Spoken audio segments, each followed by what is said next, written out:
Muchas gracias, muy buenos días. Vamos a dar paso a la mesa 2 de este ciclo de mesas redondas sobre el Manifiesto Universitario al Juego Limpio, que en el marco del 14 de abril, Día Internacional del Juego Limpio, aquí en el auditorio del Museo Universitario de Ciencias y Arte, estamos llevando a cabo bajo el título de Empoderamiento, Género y Deporte.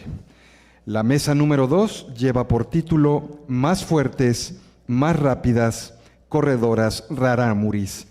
Modera esta mesa Otto Becerril García, a quien le cedemos la palabra para que presente a nuestros invitados del día de hoy. Muchas gracias. Hola, muy buenos días. Bienvenidos a esta mesa, como ya lo presentaban, con título Más fuertes, más rápidas, corredoras rarámuris. Y creo que tenemos una mesa bastante interesante que pues seguramente... Ahí me escuchan mejor. Que seguramente nos va a dar bastante luz y nos va a aportar mucho a esta discusión abordada desde la academia, pero también desde la parte de la propia experiencia que han tenido los colegas que están aquí acompañando en esta mesa. Voy a iniciar y vamos a hacer la presentación en el orden hacia mi izquierda, como están los ponentes. Entonces iré presentándolos conforme se vayan presentando. Entonces empezaré con Ana Paula Pintado Cortina. Ana Paula Pintado Cortina estudió la licenciatura en Antropología en la Escuela Nacional de Antropología e Historia, la maestría en Desarrollo y Antropología en la Universidad de Sussex, Inglaterra, y el doctorado en el Instituto de Investigaciones Antropológicas de la Universidad Nacional Autónoma de México. Ha dedicado 33 años al estudio de los rarámuri y en un momento nos platicará un poco más sobre esta forma de mencionarlo, cuando normalmente estamos más acostumbrados a decir rarámuris, pero bueno, ya la doctora nos podrá iluminar un poco más. En la Sierra Tarahumara, con temas como desarrollo, ritualidad, pensamiento y lengua. Es autor del libro Los hijos de Riosi y Riablo, fiestas grandes y resistencia cultural en una comunidad tarahumara de la Barranca, y de más de 40 artículos. Ha realizado diagnósticos y peritajes tanto en ámbito gubernamental como no gubernamental. Trabajó 15 años hasta 2019 en el Programa Nacional de Etnografía de los Pueblos Indígenas del Instituto Nacional de Antropología e Historia. Ha sido profesora de la Escuela Nacional de Antropología e Historia y en el Centro de Estudios Antropológicos de la Facultad de Ciencias Políticas de la UNAM.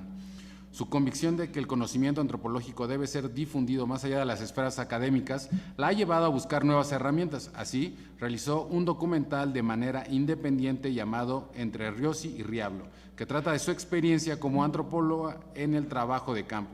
Asimismo, un guión de la película Corazón de Mezquite, que trata el tema de los mayos de Sonora. Actualmente está por terminar su segundo guión de largometraje gracias a la beca otorgada por el Sistema Nacional de Creadores del Arte. Le concedo la palabra a la doctora Ana Paula y pues bueno, ¿no?, que nos hable un poco exactamente de estas experiencias de los corredores y cuál es su trabajo, ¿no? Cómo ha llevado su trabajo para poder conocer estas experiencias de los corredores, qué los hace tan buenos particularmente. Ok, bueno, pues agradezco mucho la invitación y ¿no? Ah, ok. Sí, los dos. Entonces, bueno, agradezco mucho la invitación, estoy muy contenta de estar aquí, rodeada de aquí de varios deportistas y además estudiosos del tema, ¿no? Más o menos. Yo no soy ultramaratonista, ¿verdad? Pero bueno, mi experiencia con los rarámuri pues empezó hace ya muchos años y es una experiencia de inmersión, es decir, de vivir con los rarámuri, de estar con ellos y vivir la vida cotidiana con ellos, ¿no?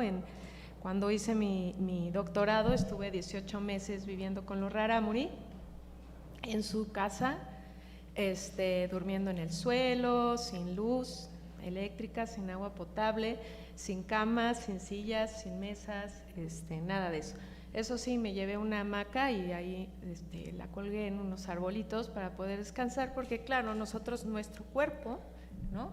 Nuestro cuerpo está acostumbrado a los sillones y a las sillas y a las mesas y estar todo el día sentada en una piedra, pues llegaba un momento en que ya mi espalda me dolía, ¿no?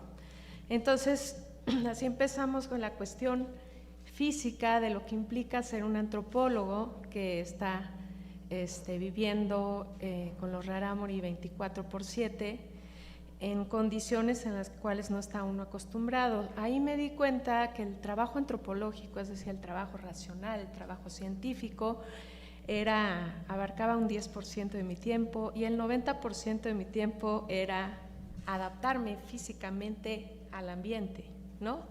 Ahí me di cuenta de lo diferente que era de ellos, ¿no? Por supuesto también en términos culturales, pero también en términos físicos, ¿no? Y bueno, claro, como esta plática es sobre la cuestión física, pues entonces me voy a enfocar un poquito en eso. Ellos, primero que nada, pues no entrenan y no se la pasan corriendo. Es decir, muchas veces me ha tocado que me entrevistan y me preguntan, oye, entonces pues corren por la leña y luego corren para el agua y luego corren, no es así, ¿no? Su fortaleza física tiene que ver con muchísimas cosas que hacen todos los días durante la vida cotidiana. Y eso es lo importante, eso es lo que tenemos que tomar en cuenta, ¿no? Y eso yo lo viví en carne propia, en el sentido de que yo me sentía cansada simplemente por estar allí, ¿no? Simplemente porque, por ejemplo, hay larguísimos recorridos entre una ranchería y otra. Ellos viven la mitad del año en las barrancas y la otra mitad viven en las cumbres. Ya poco a poco con el tiempo eso ha ido cambiándose, sobre todo por el sistema educativo, en donde la escuela solo está en una zona.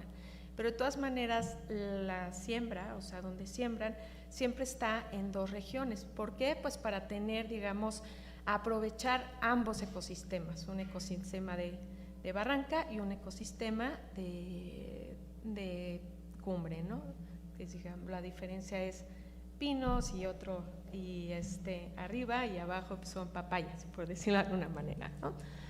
Entonces, bueno, ellos hacen siempre constantemente largos recorridos, ¿no? Es decir, pues vamos a sembrar las tierras de arriba y entonces pues tienen que caminar hacia allá. No van corriendo, pero sí van un paso muy rápido. Yo, por ejemplo, calculo que si yo caminaba ya cuando tenía condición, digamos, y los acompañaba, pues ellos podían hacer 4 horas, digamos, de camino, cuando yo hacía pues el doble, ¿no? 8 horas, de un punto a otro punto, es decir, de una ranchería a otra para ir a sembrar. Yo durante todo el tiempo que viví con ellos los acompañé a todos lados y caminaba con ellos a todos lados, y eso, bueno, esa es otra cosa que cuando me preguntan, oye, pero ¿cómo le hiciste para aguantar tanto allá y tal? Pues yo aguanté ahí porque siempre me ha gustado mucho caminar y también por el entorno maravilloso, magnífico que es la Sierra Tarahumara, ¿no? Esas enormes montañas, esas barrancas impresionantes, eso que justamente pues los hace ser quien son, ¿no? Es decir, pues sí hay que bajar y subir, ¿no? Y eso pues también les crea a ellos una fortaleza gigante, ¿no?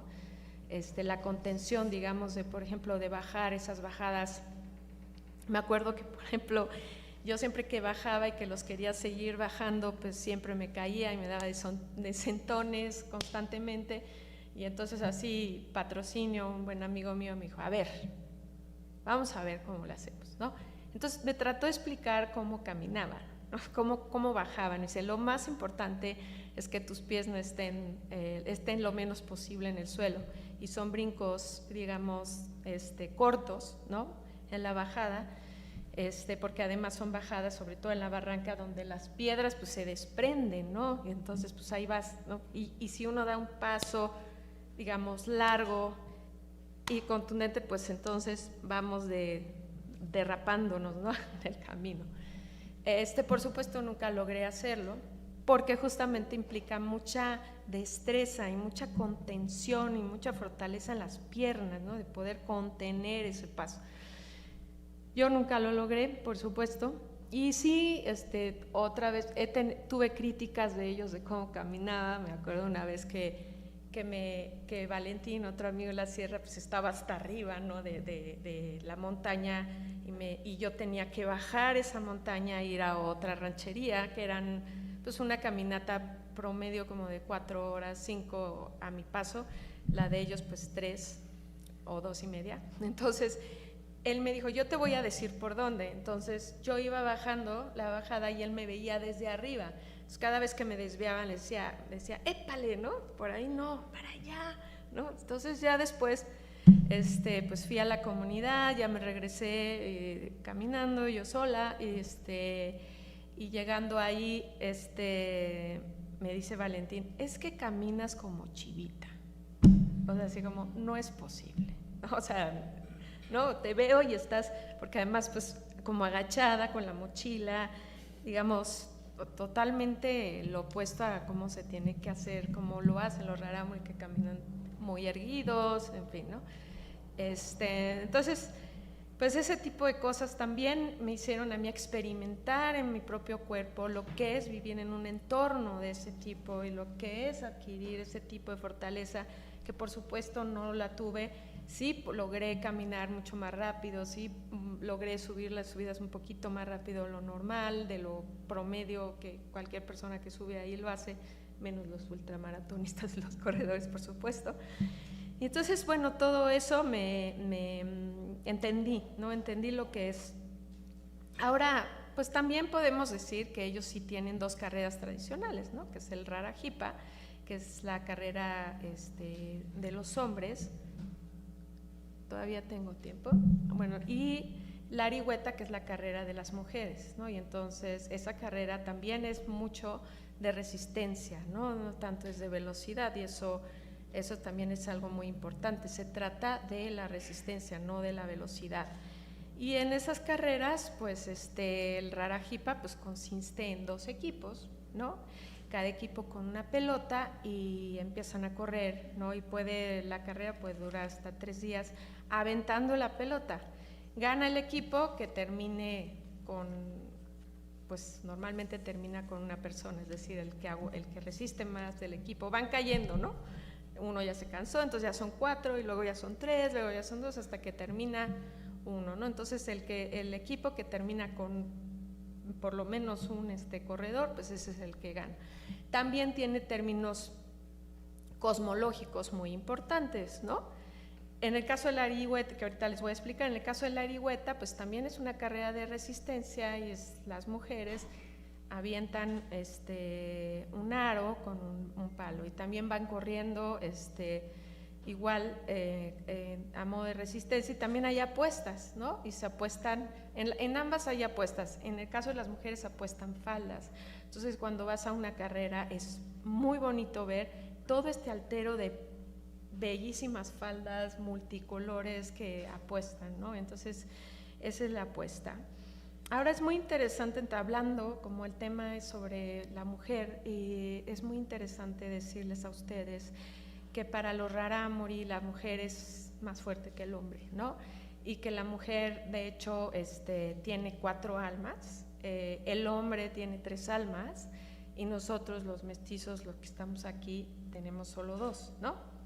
Las razones pues obviamente tienen que ver con la conquista española, con la situación de discriminación que han tenido los rarámuris a lo largo de su vida, que pues les ha provocado, digamos, les ha hecho pensar que nosotros somos seres inferiores, y de alguna manera pienso que sí lo somos, ¿no? Porque no tenemos esa sensibilidad, ese conocimiento, esa cultura para aceptar que aquí y en todos lados nadie es superior al otro, ¿no?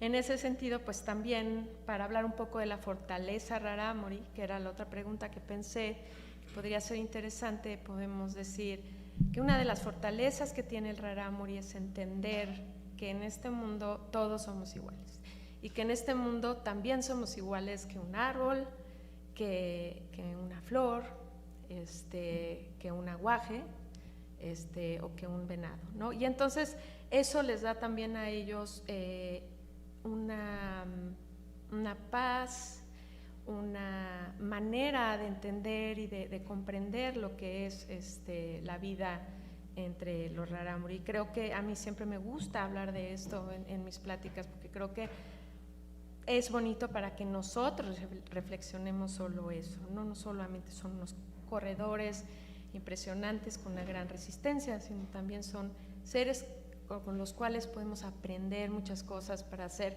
mejores seres humanos. Y podría hablar un poco de la carrera del venado, pero pues yo creo que ya acabé, ¿no? Aquí ya después hablamos de eso. Gracias.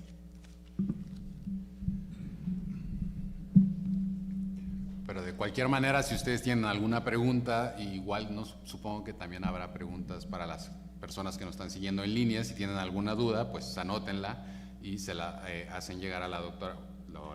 La plantearemos al final de estas intervenciones de los otros ponentes para la doctora Ana Paula. Muchas gracias, doctora. Creo que ha sido bastante interesante, y también es un poco difícil hoy entender, ¿no?, en estas sociedades que no nos levantamos del sillón más que hacia llegar a tomar el camión, y de ahí nos bajamos a la escuela y no caminamos más de 500 metros. No logramos comprender estas realidades, ¿no? Que por eso es que son buenos atletas aquellos, ¿no? No porque estén entrenando todos los días como en otros lados. Muchas gracias. Pues bueno, continuamos ahora con Mónica Franco. Mónica Franco estudió la licenciatura en Antropología Física en la Escuela Nacional de Antropología e Historia y cursó el posgrado en Ciencias Biomédicas y de la Salud en la Universidad Autónoma del Estado de Hidalgo. Durante este tiempo, sus temas de interés se han enfocado a la nutrición y alimentación y su impacto en el crecimiento infantil, así como la importancia de los determinantes sociales en el bienestar de los niños y niñas y sus núcleos familiares. De igual manera, ha trabajado rehabilitación de la marcha y el bienestar de grupos de tercera edad en la CDMX e imparte clases a nivel de licenciatura. Actualmente es jefa de la licenciatura en Antropología Física en la Escuela Nacional de Antropología e Historia. Dentro de sus pasatiempos, y lo pone entre comillas, ¿no?, porque también es importante decirlo de esa manera, creo, ha desarrollado el gusto por el deporte amateur, canotaje, natación, escalada, trail running, la cual le ha llevado a conocer y compartir esta pasión con diversos sectores, descubriendo que el deporte es más que una actividad física o una serie de movimientos. A través del deporte conectas con tu comunidad o con tu estado más salvaje, trasciendes de una manera inimaginable. Entonces, Mónica, pues nos gustaría saber justo eso, ¿no? ¿Cuál ha sido tu experiencia compartiendo correr con mujeres rarámuri? Adelante. Muchas gracias, muy buenas tardes a todos y a todas, a mis compañeros y compañeras en la mesa. Estoy súper agradecida de esta invitación. Bueno, yo preparé un escrito porque si no me empiezo a ir por un lado y por otro, pero voy a tomar sobre todo dos puntos importantes. Por supuesto, esta experiencia, ¿no?, la cual es maravillosa. Me hubiera encantado irme contigo de campo, seguro no hubiera sido tan fácil. Estás preparada para una carrera. Y por otro lado, pues también de estas preguntas que surgen y podríamos llevarnos todo el día platicando, pues para mí es importante definir o cómo definimos esta resistencia en las mujeres rarámuris, ¿no? Justo pensando en que son considerados, pues algunos los llaman hasta los mejores corredores del mundo, ¿no? Fíjense qué atrevimiento, y por algo ha de ser. Entonces contextualizo muy brevemente. Los rarámuri, corredores a pie, habitan al suroeste de Chihuahua, en la Sierra Tarahumara. Vayan imaginando este contexto porque es importante junto con la información que dio la doctora. Se ha dividido geográficamente en Alta y Baja Tarahumara. En este grupo viven de manera dispersa en rancherías, pueblos, en diversos municipios. Desniveles, barrancas, ecologías diferentes, animales y flora también muy diferente por ejemplo, a lo que serían los alrededores de la ciudad. Un clima extremo, desde nevadas hasta más de 50 grados, y en estos hermosos hábitats crían ganado, siembran maíz, toman tesguino. La migración y el narcotráfico es parte de su día a día, y eso también es importante para el desarrollo de actividades. Es solo un breve contexto. Son reconocidos por su cultura, su música, danza, y son definidos por ser los mejores corredores del mundo. Ahora bien, la resistencia, por lo menos en educación física, se conoce como esta habilidad de una persona de mantener un esfuerzo físico de una manera eficaz la mayor cantidad del tiempo posible. Yo creo que todos podríamos hacerlo, pero habría que intentarlo. Al respecto se han llevado muchas investigaciones, creo que ahora ya hay más, pero entre ellas destacan un par que a mí por lo menos me llamó la atención para poder definir esta parte de resistencia. Una es una investigación que justo se llevó aquí en la universidad, bueno, en el IMEGEN, y es sobre fue importante esta investigación porque reveló toda esta secuencia del genoma indígena mexicano. Entonces, por ahí acérquense a la fuente, está súper interesante. Y en este caso, pues claro que sí es reconocida la resistencia física de los rarámuris, y pues también a los investigadores les preguntaban, y entonces que si son más rápidos, son más resistentes, ¿por qué? Y de forma general encontraron genes vinculados con la capacidad física y el desarrollo muscular. Sí, es cierto. Se confirmó de manera general que los indígenas del país presentan una uniformidad genética, lo que corrobora que son producto de una migración y de muy poquitos individuos, y por eso son pues también grupos como muy pequeños y están en ciertas regiones. Y a la pregunta que les hacían a los investigadores, pues la explicación es que daban es que a esta aptitud para las carreras largas era la de la adaptación biomecánica derivada de los usos y costumbres de su cultura y de su sociedad. Y la doctora lo expuso muy bien, ¿no? Entonces, en esta geografía de la que estamos hablando, claro que hay una biomecánica totalmente diferente para nosotros, y Marco seguro va a contar lo de estos recorridos y con los guaraches. Si nosotros lo hacemos, no sería lo mismo, no avanzaríamos tan rápido o duraríamos tanto. Así que la capacidad física reconocida en los tarahumaras puede estar relacionada con diversos procesos ambientales y sociales, además de los genéticos. Por esa razón, los hallazgos no establecen que la genética de los tarahumaras determine su capacidad atlética. Lo siento, tenemos que seguir investigando más. Es muy tentador especular que estos cambios genéticos responden a un proceso de adaptación al ambiente, pero es necesario realizar más estudios enfocados pues justo para resolver estas preguntas que tenemos, ¿no? Y que puedan aportar más conocimiento. Por otro lado, también se sabe por diversos estudios en mujeres deportistas que son más resistentes a estos deportes extenuantes o muy largos, y esto tiene que ver con la distribución de sus fibras musculosas de contracción lenta. ¿Qué es lo que pasa? Es que estas fibras pues al ser más lentas no se cansan o no se fatigan tanto, y pues se adaptan de mejor manera a la resistencia. Entonces seguramente por acá algunos tienen estas fibras. Entonces, en carreras de extrema resistencia, el rendimiento de los atletas nunca llega a su capacidad máxima. Se trata mucho más, dicen muchos de los investigadores y hasta médicos del deporte, que se trata como de todo el estado físico periférico, de la eficacia del consumo del oxígeno, por ejemplo, y también de la fortaleza mental. Entonces, este ha sido, entre el otro año y este ha sido muy importante para muchos deportes, pero en específico para lo que se refiere al atletismo, etcétera, porque hay representantes, mujeres, que se han acercado mucho a los récords masculinos, ¿no?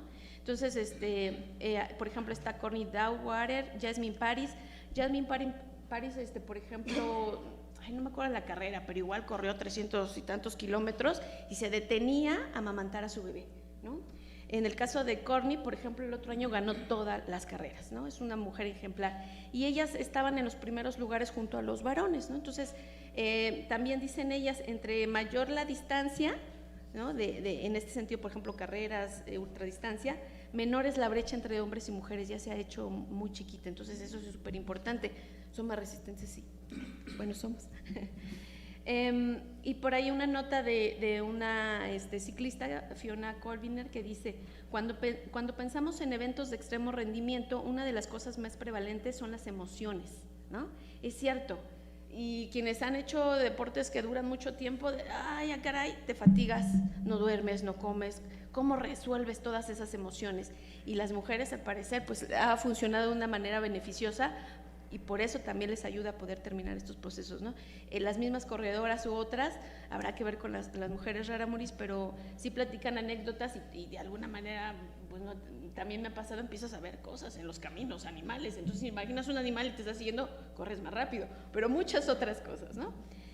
Pero también déjenme decirles que hay otros estudios muy importantes. Les voy a recomendar por ahí a quien le interese, o después se los paso ahí entre pasillos. Hay una tesis de Javier Rivera Morales, es de doctorado, pero también tiene una serie de artículos, y él lo que nos habla es de la importancia de la red de relaciones de cada persona dentro de su colectivo. Ahorita escuchaba la mesa anterior, súper linda, las compañeras, y también lo mencionaban, o sea, los deportes, aunque los realice yo sola, no estoy sola. Hay un colectivo, hay una comunidad, hay entrenadores, hay gente alrededor. Dentro del colectivo, donde se desarrolla su condición física como producto del desarrollo influido por la herencia biológica, cultural y la construcción del nicho, dice él. ¿Esto qué significa? Que no solo es hacer la actividad por hacerla y salir corriendo, sino que tiene que ver la relación con la comunidad, con el grupo, cómo yo estoy concibiendo el deporte, la carrera, etcétera, ¿no? Y también tiene que ver, en este caso con los raramuris, con la cosmovisión del mundo, ¿no? Estos intercambios, las apuestas. Es más complejo de lo que pareciera. Entonces, bueno, aquí dos ideas importantes es que la idea de que los rarámuris poseen una capacidad física superior a los de otros grupos humanos, la realidad es que se sabe al respecto, sí se tiene que investigar más. Por supuesto que sí tienen muchas ventajas, pero tenemos que ser cuidadosos cuando nos referimos a ellos de esta manera. Pero además déjenme decirles que si hay todavía pocas investigaciones de hombres rarámuris, de mujeres rarámuris hay menos, ¿no? Ahora, porque están resaltando mucho, va a salir una película, va a ir un artista ahí, no sé qué va a ir a hacer con los rarámuris, y digo, está muy bien, pues, pero hay que verlo con mucho cuidado, ¿no? Pero también tenemos un equipo de mujeres rarámuris que acaban de hacer una competencia de 500, no sé cuántos kilómetros, ¿no? Y verlas llegar, pues claro que es emocionante, ¿no? Y con sus vestidos, pero además, o sea, vean esos videos y las películas, es muy interesante porque tienen todavía su vestimenta tradicional, estos vestidos, que además imaginen solo corriendo en la barranca y que llueve, y que la ropa se moja y pesa más, ¿no? Corren con guaraches, yo les vi sí, guaraches, pero sandalias como de plástico, también las otras que son nada más la de la llanta, pero las que hicieron este recorrido a Las Vegas, pues de repente intercambiaban por tenis, ¿no? Si a mí me costaría trabajo usar guaraches, otro tipo de calzados, habrá que preguntarnos si a ellas también les está funcionando. No sé, ahí se los dejo para que lo reflexionen. Y bueno, también lo que dice este autor es que las posturas que existen respecto a los tarahumaras en este sentido de la carrera es que el problema es que se vuelven muy reduccionistas, ¿no? Decimos, no, sí está en la genética, ya, es eso, no hay otra. No es el pinole, es porque comen pinole y todos estamos tomando pinole, ¿no? Entonces, el problema con esas posturas es que limitan la comprensión de todo el fenómeno del grupo. Y ese sí es un problema, y más cuando estamos hablando del deporte. Ok, y bueno, finalmente, con esto a lo que voy es, la resistencia no es solo esta aptitud del organismo para poder realizar esta actividad, ¿no? De intensidad y por un largo periodo. La resistencia también tiene que ver con sus historias, con su comunidad. ¿Por qué? Porque hay lo que se conoce como la resistencia social. Para que estas mujeres pudieran salir a hacer este recorrido, han tenido una larga lucha dentro de su historia. Les puedo decir brevemente, y para ir cerrando, que esta resistencia social se han organizado de una manera en que tienen cooperativas y han desarrollado talleres, por ejemplo, de costura. Otras mujeres rarámuris ya estudian en la universidad en Chihuahua. Muchas mujeres ya también rarámuris hablan español. Otras están luchando contra la tala, contra el no perder su territorio. Y todo eso es también resistencia social. Entonces no veamos a los rarámuris solo como este producto novedoso que corren mucho. No, tienen una historia, tienen un contexto, tienen una realidad que es muy diferente a nosotros. Y si en el futuro hay un programa de integración, o ya lo está haciendo, desconozco esto, también se tiene que considerar todas estas luchas y estas resistencias sociales que están haciendo, porque es a través de estas resistencias, no solo la física, sino la social, que se pueden empoderar. Las compañeras lo manejaban en la tradición, no, es que el empoderamiento, lo que ellas describieron era empoderarse, ¿no? Tomar las riendas, tomar las decisiones, correr, viajar, tener un futuro mejor, luchar por la educación, correr más, ser más fuertes, ser más resistentes, pero tiene que ver con su contexto. Y finalmente, bueno, pues en otro momento ya compartiré más la experiencia o en las preguntas, pero pues la verdad es que aquí tenemos todavía a la compañera y un gran exponente que también ha corrido y ha compartido con las taramaras. Entonces, en este sentido cierro. En el caso de las mujeres rarámuris, sí han tenido una visibilización muy importante, la están teniendo, hay que aprovechar, pero todavía existe ahí esta parte de discriminación, ¿no? Por ser mujeres y por ser indígenas. Y además de que practican un deporte que para muchos puede ser muy, muy raro, ¿no? Que en la actualidad tal vez ya no lo sea tanto. Muchísimas gracias y pues adelanta y espero no haberme pasado. Gracias. Es que hay que llevarlo y traerlo. Muchas gracias, maestra Mónica, y creo que aquí es una muy prudente y buen momento de hacer esta invitación justo a los chicos que nos acompañan, digo chicos, o ya gente que esté haciendo estudios de posgrado también, o los que estén haciendo estudios de licenciatura, para justo profundizar en estos análisis, ¿no? Y que vayan más allá de la exotización y sobre todo de la idea popular. Tal vez ahorita un poco nos van a hablar Alejandra y Marco de esto mismo, ¿no? Pero justo una gran forma que se volvieron muy popular los rarámuris fue a través de un libro norteamericano que hizo que la gente saliera a correr en Estados Unidos. Fue muy reconocido, muy popular, pero también generó muchas falsas ideas, ¿no? Como justo esta idea, ¿no? De vamos a tomar pinole para poder correr ultramaratones y pues si no estamos acostumbrados va a ser difícil que tomando pinole, o vamos a usar huaraches para poder correr ultramaratones, y es un proceso un poco gradual que supongo ahorita vamos a seguir platicando. Entonces creo que eso es un buen punto ahí de análisis. Muchas gracias, maestra Mónica. Y ahora continuaremos con Alejandra García Cruz. Alejandra es doctora en Antropología Social por la Escuela Nacional de Antropología e Historia del INA, es maestra en Estudios Políticos y Sociales y licenciada en Sociología por la Facultad de Ciencias Políticas y Sociales de la UNAM, donde ahora es profesora adscrita al Centro de Estudios Sociológicos y al Centro de Estudios en Administración Pública.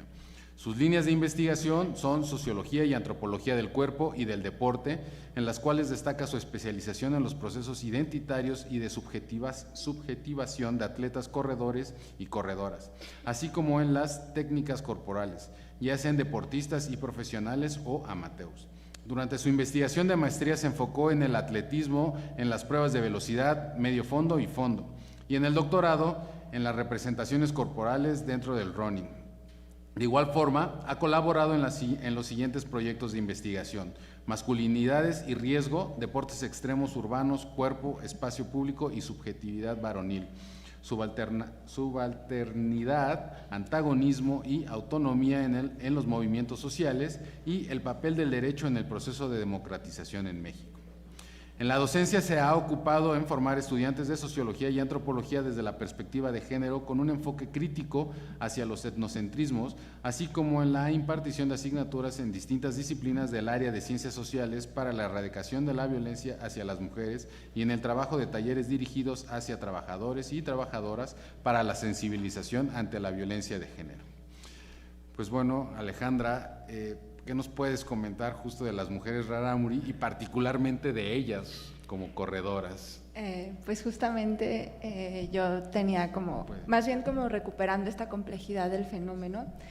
No me sentía con la autoridad de hablar de las mujeres rarámuri, así es que opté más bien por escribirles una carta desde la admiración que les tengo, como corredora muy mala que soy, y desde esta semblanza que has leído, así es que muchas gracias. Bueno, voy a dar comienzo a la carta imaginaria que evidentemente también hice pues pensando en ustedes y en las colegas y el colega.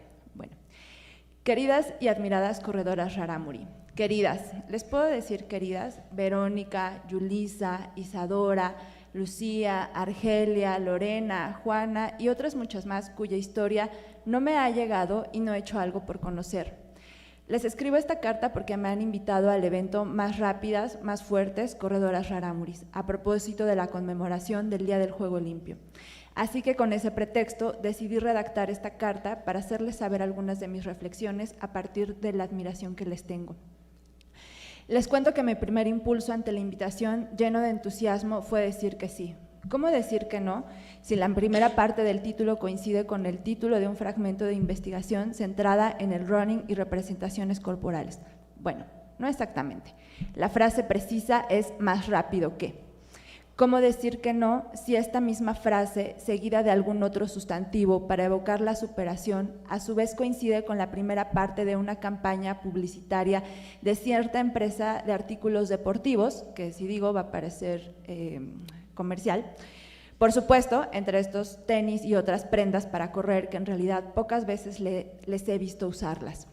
¿Cómo decir que no si una de las frases de esa campaña termina con la frase más rápido que la desigualdad, junto con la imagen de Kathleen Switzer, quien es la primera mujer de quien se tiene registro de participación en el maratón de Boston? En suma, ¿cómo no participar en este evento si se dibujaba una oportunidad de conectar algunas de mis ideas con las legendarias corredoras rarámuris y a su vez con el anhelo de apuntar, evidenciar y reflexionar con mis colegas y con la audiencia sobre las diferentes desigualdades que atraviesan a los cuerpos pensados como débiles, exóticos y en algunos casos hasta primitivos? Después de ese momento de entusiasmo me dio un golpe de realidad. ¿Qué puedo decir sobre las corredoras rarámuris más allá de lo que he leído y escuchado en investigaciones hechas por otras personas y que ahora se incrementan en la experiencia que nos cuentan? Y más allá de lo que me he enterado en algunos documentales y notas recogidas aquí y allá que más adelante les comentaré. En las clases que imparto sobre epistemologías feministas, uno de los primeros llamados de atención es la necesidad de recuperar la voz de las mujeres. En palabras de una filósofa cuyo nombre es Sandra Harding, se trata de abordar los problemas sociales que las mujeres quieren y necesitan. Entonces me pregunto, ¿cuáles son esos problemas? El primero que me viene a la mente tiene que ver más con lo que me atañe, es decir, no es la excepción a lo que suele pasar con las primeras ideas, que tienen que ver más con nuestros propios lugares desde los cuales vemos el mundo y con nuestros propios marcos de interpretación. Entonces, el primer problema y pregunta en que pienso es si el reconocimiento es igualitario ante los hombres corredores.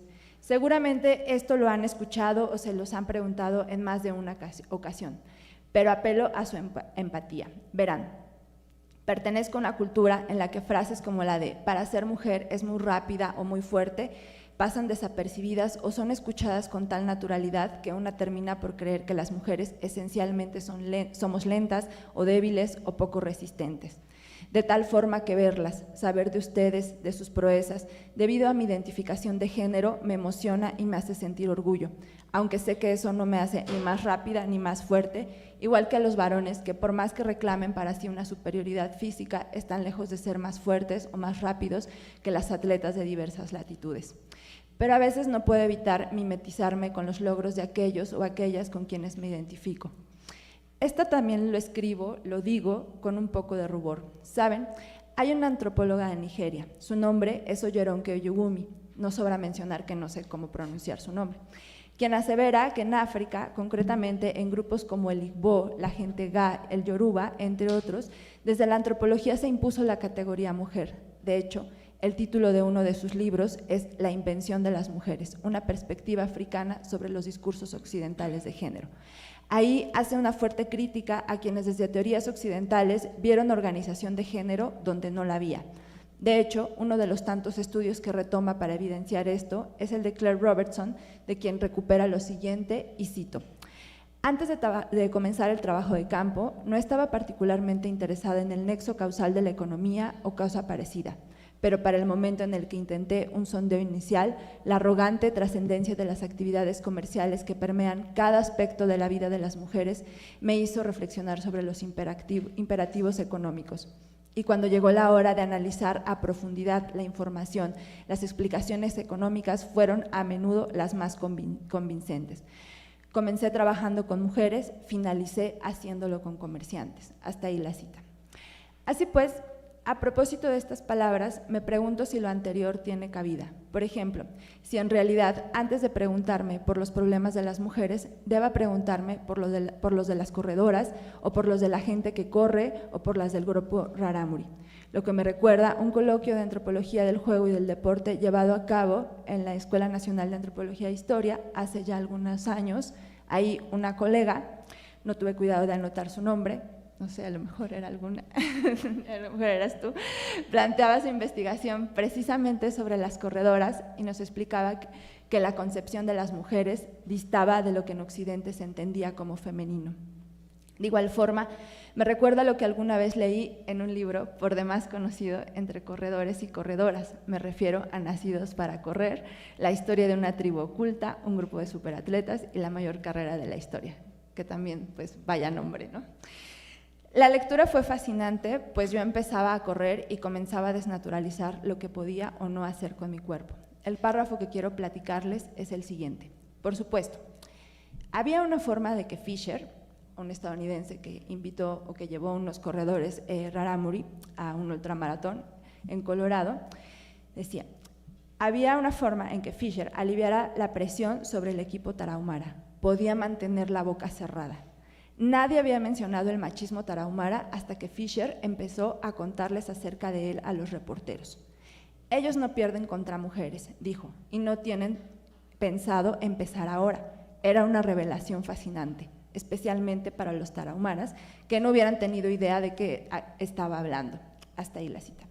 McDougall enseguida relata algunas de las prácticas que considera igualitarias, por ejemplo, la forma en que los hombres llevan a cuestas las criaturas, tal como lo hacen las mujeres.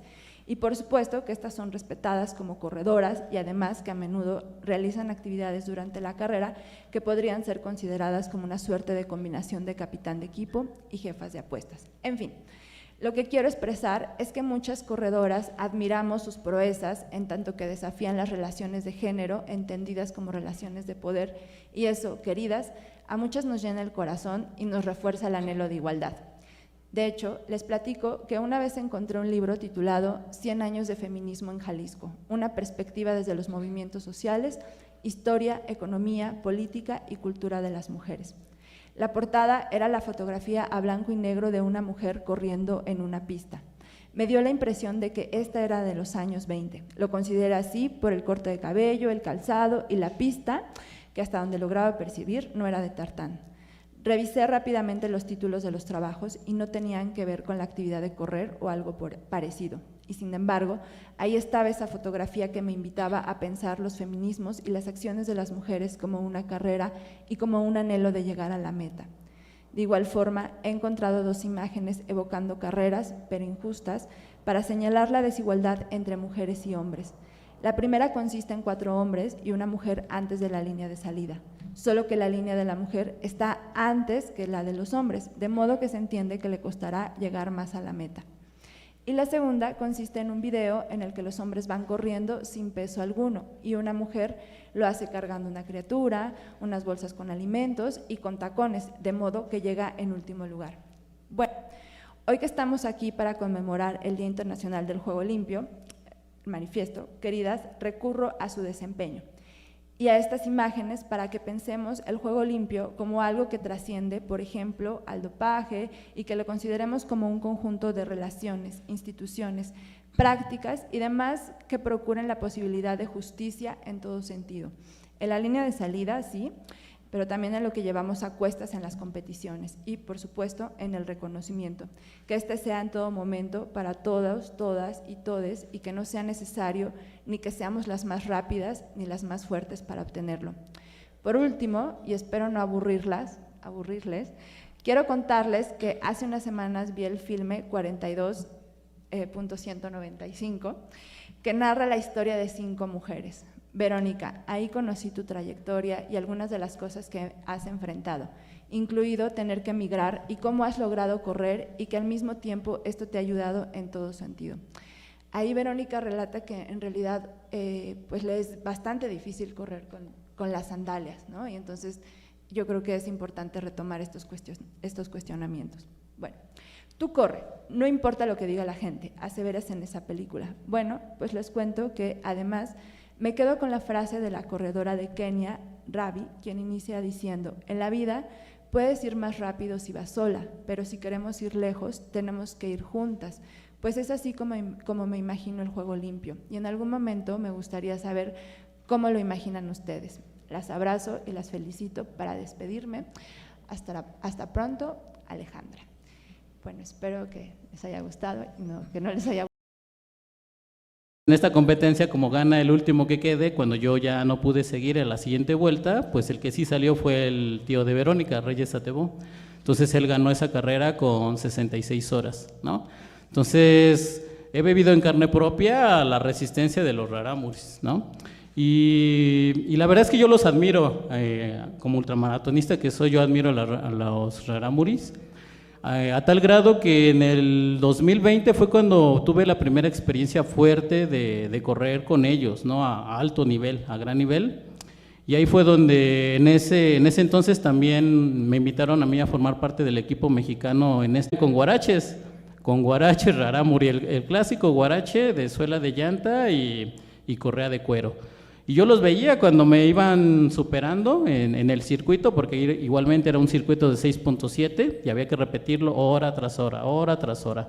Si lo hacíamos más rápido, teníamos ese tiempo para descansar. Si el circuito yo lo hacía en 50 minutos, tenía 10 minutos para descansar, y al primer minuto de la siguiente hora tenía que volver a salir, ¿no? Si ya no salía, yo ya estaba descalificado. Esa era la regla, ¿no? Y entonces así nos íbamos eliminando. Es una versión un poco, yo lo llamo la versión moderna del Rarajipari, ¿no? Del Rarajipar. Y entonces yo cuando veía cómo me superaban en el circuito, porque era un circuito que tenía pendientes, era de terracería, era terreno con rocas, con arbustos, no era una pista de atletismo, ¿no? Entonces yo veía cómo me superaban y me superaban con sus guaraches rarámuri. Y entonces yo sí me pregunté, ¿no? Justamente por esta curiosidad científica, de no solamente tener esta visión reduccionista, de pues es que ellos ya están acostumbrados, ya nacieron así, ¿no? Y yo dije, yo tengo que ponerlo a prueba en mi cuerpo, en mi organismo. Entonces yo recuerdo que cuando regresé de ese evento en Chihuahua, lo primero que hice fue empezar a buscar mis guaraches rarámuri. Los conseguí con varios rarámuri, incluso en Mercado Libre, bueno, no voy a decir la marca, pero ahí los conseguí también. Los originales, los de suela de llanta, porque yo no quería, hay versiones ya, incluso marcas de guaraches que ya son guaraches cómodos y se parecen mucho a los guaraches tarahumara. Si no conocen a los guaraches tarahumara, pues, los pueden engañar en el sentido de que pues, son casi idénticos a los originales rarámuri. Entonces yo sí busqué los originales rarámuri con suela de llanta y la correa de cuero y todo.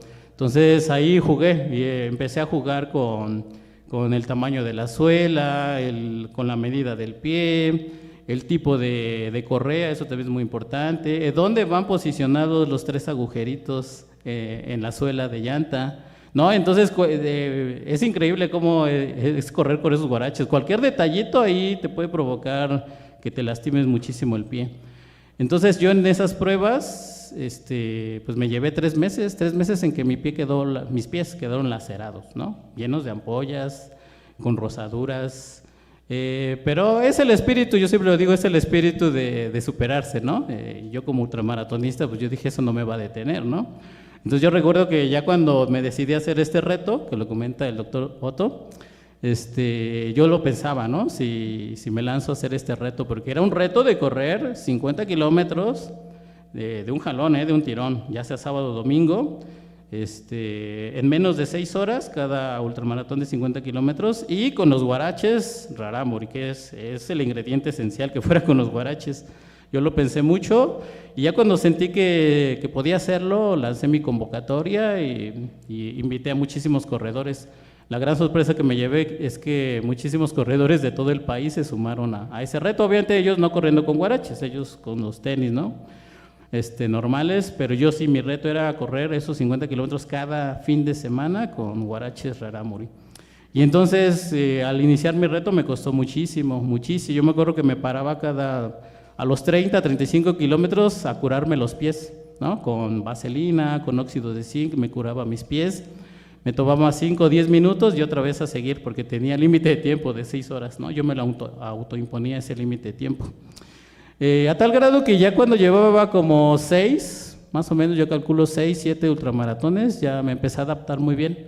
A tal grado que ya cuando yo llevaba 10, 12 ultramaratones, Yo ya corría como si nada. Al principio incluso se me salía el guarache, ¿no? Cuando daba el paso se me salía. Entonces, a mí por eso me parece increíble cómo los tarahumaras pueden correr con estos guaraches como si nada, ¿no? Al principio a mí, les digo, se me salía. Después ya de 2 meses, 2 meses y medio de estar ya en este reto, yo ya podía correr como si nada, ¿no? Y incluso cambió toda la biomecánica de mi organismo. Entonces, la posición erguida cambió mucho a la hora de correr con guaraches. Y eso es porque trata uno de minimizar justamente el impacto. Entonces, son situaciones que uno no tiene en cuenta cuando uno corre con tenis y además entre más suela. De hecho, ahorita hay una gran tendencia del maximalismo en el uso de calzado de correr. El utilizar cada vez más amortiguación, ¿no? Los rarámuris son todo lo contrario, ellos corren prácticamente sin amortiguación. Un día intenten correr con una suela de llanta y es impacto, prácticamente impacto directo contra el suelo, ¿no? Entonces el cuerpo se tiene que acomodar para minimizar el impacto. Entonces por esas razones que uno cuando ve correr a los rarámuri, uno ve como que van flotando. Justamente esa es lo que se ocasiona cuando ellos están minimizando el impacto en cada pisada, ¿no? Y obviamente al utilizar, no digo que porque ellos usen guaraches, digamos, ya son los mejores del mundo, por las actividades que hacen, por el tipo de retos al que se enfrentan, por exponerse a varias horas y varios días en movimiento, por no detenerse ante las inclemencias del tiempo, pues generan muchísimas resistencias. Muchísimas adaptaciones, y muchas de las adaptaciones que tienen que ver con la resistencia pues, son adaptaciones metabólicas, mayor acumulación de glucógeno muscular, mayor acumulación de triglicéridos intramusculares, mayor capilarización del tejido muscular. Si ellos los analizáramos, seguramente tendrían una gran proporción de fibras lentas a comparación de muchos de nosotros. Y esas fibras lentas, obviamente con mayor capilarización, mayor acumulación de mioglobina, de estos triglicéridos intramusculares, pues los vuelven unas máquinas, ¿no? Y además no son tan lentos, ¿eh? Uno pensaría que al correr horas y horas son lentos, pero en realidad no son lentos, sí son, yo podría decir que sí tienen una buena velocidad. Y también a este nivel se sabe que las fibras rápidas, justamente las responsables de ir más rápido, pues generan lactato, y ahora se sabe muchísimo de lactato, ¿no? Se le considera ya una lactohormona en el sentido de que no es una molécula de desecho. Entonces, si las fibras rápidas producen lactato, la aprovechan las fibras lentas. Ahora ya se sabe por los trabajos de George Brooks que el lactato, una vez que entra al tejido muscular, se puede ir a la mitocondria y ahí se puede aprovechar para que se vuelva a convertir en otro metabolito llamado piruvato y de ahí que esto siga ciclo de Krebs, fosforilación oxidativa y que se pueda producir energía, ¿no? Entonces, los rarámuris tienen unas grandes adaptaciones metabólicas que obviamente no las vamos a obtener justamente siendo reduccionistas, solo por el hecho de consumir pinole o por el hecho de usar guaraches, pero al menos yo sí quise poner a prueba en su momento porque ellos podían correr con guaraches, porque yo cuando lo vi sí me sorprendí de cómo ellos podían desplazarse a esas velocidades con guaraches, ¿no? Y bueno, ya para terminar un poco la historia, pues después de ese año, fue en el 2022 que yo hice este reto de correr 50 kilómetros cada semana en guaraches rarámuri. Después de ese año yo agarré muchísima fortaleza y muchísima resistencia.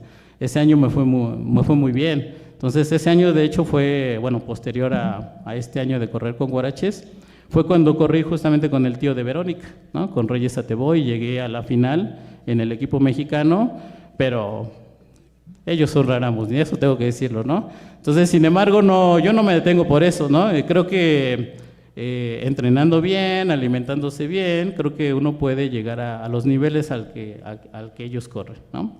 Entonces, pues no sé si tengan alguna pregunta, esto es lo que yo quería un poco transmitirles, ¿no? Que los rarámuris son grandes corredores, y que más allá de lo que nos haya dicho justamente este libro, Nacidos para Correr, falta mucho por conocer de ellos, ¿no? Muchísimo. Hay muchísima tela de dónde cortar con ellos.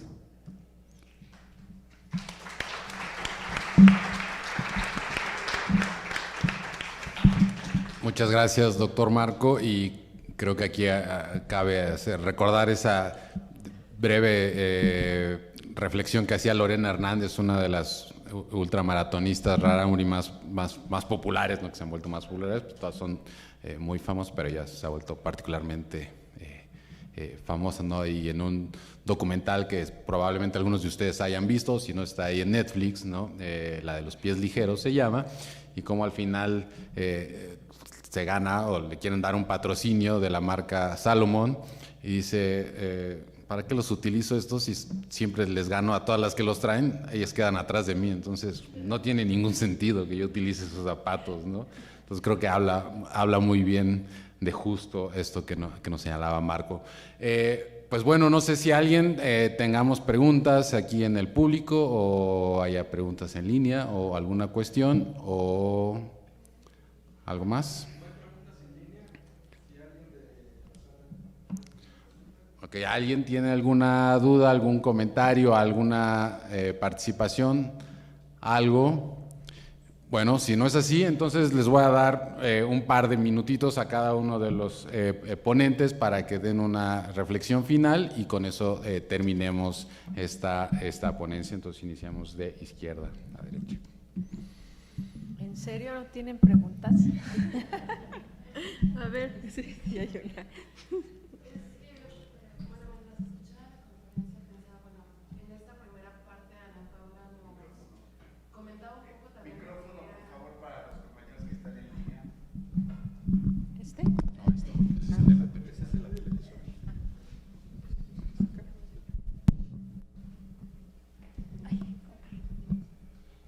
Gracias. Sí, bueno, que en esta primera parte Ana Paula más bien nos comentaba lo que era correr también como en la cotidianidad, ¿no? Bueno, no correr, ¿no? Como el adaptarse en su cotidianidad, cómo andan en su cotidianidad.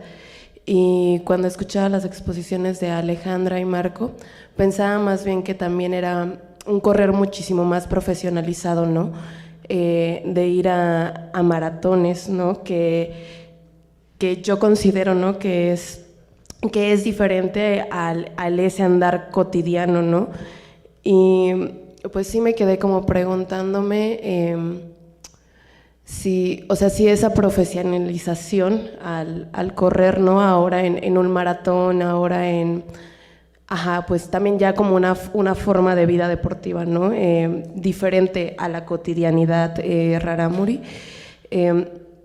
Si eso también, pues, implicaba como otra forma también de entender como al cuerpo y a ese correr, ¿no? Que si podíamos estar hablando, o sea, no sé, como que se me hace fuerte esa generalización al hablar de como todos los rarámuris corren de la misma manera, ¿no? Porque está quienes se han podido profesionalizar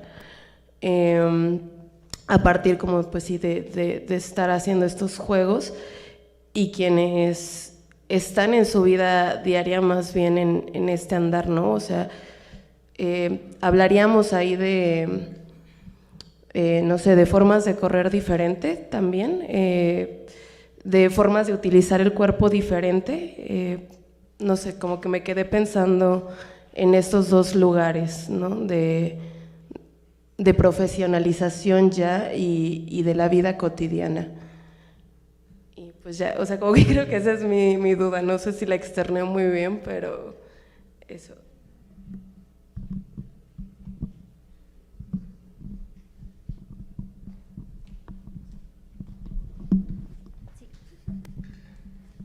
Hola, buenas tardes. Bueno, mi pregunta es a Marco y es desde mi curiosidad, ¿cómo fue que empezó esto de los ultramaratones? ¿De dónde nace esa pasión? Gracias. Sí, que bueno que lo preguntas. Justamente lo quería comentar también al inicio, después ya me fui más con Verónica y con Reyes Atebó, su tío.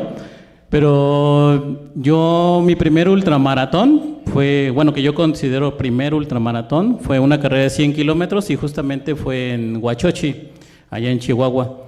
Y justamente ahí corrí con varios rarámuris y con muchas mujeres. Ahí me viví en carne propia el que mujeres me pasaran tarahumaras con su vestido y con sus guaraches de hule, y uno sí se queda como, ¿cómo es posible que lo haga, no?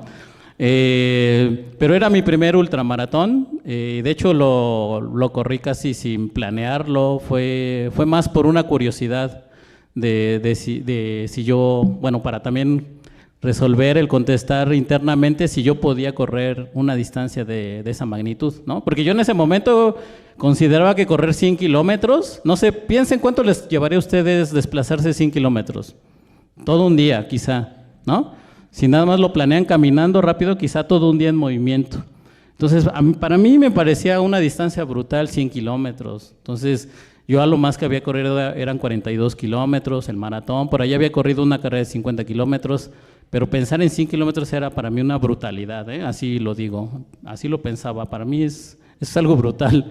Sin embargo, yo quise probarlo, quise hacerlo, y lo pude hacer, ¿no? Lo pude hacer, esa vez terminé sin poder caminar 3 días, pero recuerdo que ya cuando me empecé a recuperar, yo dije, me gustó esta experiencia. Y recuerdo que ahí lo primero que hice fue buscar carreras de 100 kilómetros y encontré un selectivo nacional de 100 kilómetros. Me inscribí, lo corrí, obviamente me preparé como 3 meses. Y la gran sorpresa que me llevé es que en ese selectivo quedé en segundo lugar y calificaban al mundial de 24 horas en ese entonces, por eso era un selectivo. Ahí califiqué al mundial de 24 horas en Irlanda del Norte. Entonces me llevé esa sorpresota así de, pues yo como por curiosidad empecé a correr larga distancia y de repente yo ya estaba entre los mejores de México, ¿no? Entonces me preparé y eso me motivó a seguir entrenando, preparándome, a tal grado que asistí a este mundial en Irlanda del Norte y después revisé las mejores marcas de México en estas distancias, en este tipo de pruebas, y en ese entonces la mejor marca de un mexicano en 24 horas estaba en 204 kilómetros. Entonces yo en la cabeza dije, tengo que ir por 200 o más de 204. Entonces en mi cabeza estaba más de 204. Entonces imagínense lo que es pasar el maratón, luego los 50 kilómetros, luego los 100 kilómetros, luego las 100 millas, 160, luego pasar los 200 kilómetros. A esos niveles, pasar de los 200 es donde ya viene justamente un factor emocional muy fuerte, de ya es muchísima distancia, ya no puedo y tienes que seguir. Entonces ya cuando me acercaba al 204, me acuerdo que yo empecé a caminar como unos 10 minutos para tratar de refrescar mi mente. Porque fatigado estaba, de poder yo ya no quería ni podía. Pero la motivación ahí es donde me decía, sí puedes. Caminé como 10 minutos y otra vez a correr.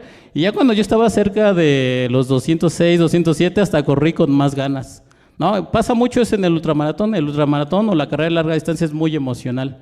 Entonces, en un momento estás muy abajo y de repente ya te sientes muy bien. Ya bien pasó. Y en ese entonces impuse nueva marca de un mexicano en 24 horas con 208.9 kilómetros. Y así nací como ultramaratonista.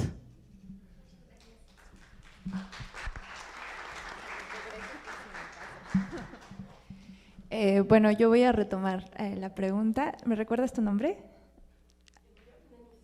¿Milenis? Denise, perdón. Denise, pues yo esencialmente creería que sí, cada práctica nos va conformando en la vida cotidiana, ¿no? Si alguien practica un deporte, se va transformando, yo de ahí mi investigación, ¿no? Cualquier práctica deportiva nos va conformando y nos va transformando en el día a día. Yo hice esta carta porque haría falta preguntarles a ellas, ¿no? No he hecho investigación directa con las Rarámuri. Yo lo que tengo todo ha sido mediado por este libro, por un documental, por entrevistas, es decir, incluso las entrevistas, aunque les escuche directamente, pues está mediado por la pregunta que les hacen, ¿no? Entonces, habría que preguntarles, pero digamos, si se trata de suponer, yo diría que sí, que todas las prácticas nos van transformando en el día a día, que la cultura y la identidad no es algo estático. Da la impresión de que sí, de que nunca cambiamos y de que los Rarámuri son los Rarámuri y se es mestizo ya y nunca se transforma, pero por supuesto que estamos en transformación continua. Yo le apuntaría ahí, diría, claro que está cambiando su representación corporal, ¿no? De entrada, entenderla a través del espacio, nuevos espacios que están habitando, entenderse también cómo las están estamos poniendo los reflectores en ellas, ¿no? Por supuesto, y tendríamos que escucharla, ¿no? Yo quisiera cerrar, no sé cuánto tiempo tengo, pero me gusta mucho el título que le pusieron, las más rápidas, más fuertes, pero yo diría ahora, pues, insisto que no sería necesario que tuvieran de todo este performance extraordinario para poner atención y escucharles, ¿no? Hoy estamos aquí con ese propósito. Por supuesto que cuando yo escuché sobre las rarámuri dije, claro, wow, son súper corredoras, ¿no? Y tienen estas prácticas, pero yo apuntaría que no debería ser necesario y pues eso, ¿no?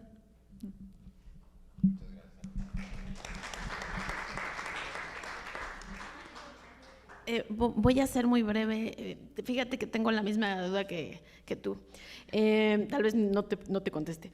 Pero bueno, voy a citar a Irma Chávez. Ella es una mujer rarámuri y presentaron ante el Congreso una iniciativa para reconocer la carrera arihueta, ¿sí se pronuncia? Espero estar pronunciando bien, que es este juego de las mujeres indígenas. Y dice algo muy bonito, dice: corremos porque el mundo nos necesita, porque para nosotros la vida cultura, la vida rarámuri, el correr es ser.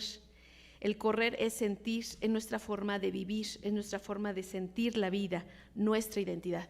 Por eso es tan importante. Por supuesto que creo yo va a haber una diferencia entre las que ya están saliendo al extranjero, que ya vi que tienen hasta un equipo y hay médicos, ya tienen un equipo, ¿no? Ya es otro el objetivo. Pero para la comunidad sigue siendo importante y también seguramente tendrá otro objetivo. Y también estoy de acuerdo, creo que se les tiene que preguntar directamente, o sea, ellos qué quieren salir y correr, lo están haciendo ¿por qué? ¿Por qué iniciaron? Lo mismo que le preguntaron a Marco, ¿no?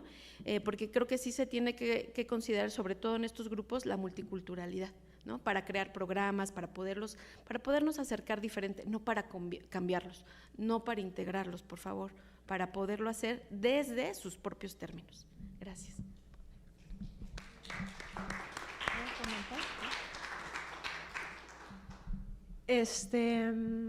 La pregunta era, pues sí, que sí es diferente.